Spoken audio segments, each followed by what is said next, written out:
અત્યાર સુધી છે ને આપણે એક વાક્ય કોમન સાંભળેલું જ હશે બધાએ, કે છે ને 100 ચાહનારાઓ કરતાં એક નિભાવનારું બહેતર હોય, બરાબર.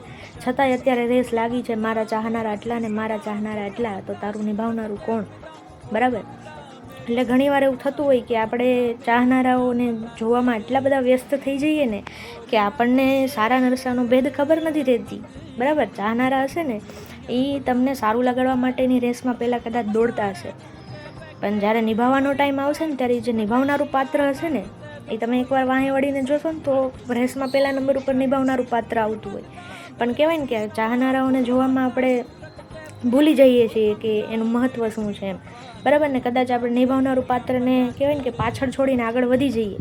જો તરત ખબર પડી જાય માણસને કે ભાઈ આ કિંમતી તો આ વાંહે છૂટે છે એ જ છે, બરાબર, તો માણસ તરત પાછો વળી જાય. પણ એ તો થતું નથી. આપણે બધા જાણીએ છીએ ટાઈમ લાગી જાય, લાંબા સમય ખબર પડે આપણને કે ભાઈ છૂટી ગયું, ખોટું થઈ ગયું, બરાબર. એટલે આ છૂટી જાય જ્યારે નિભાવનારું, ત્યારે ખમીર લખે છે કે 1000 ચાહનારાઓની આડમાં ખમીર એક નિભાવનારો ચૂકાઈ ગયો.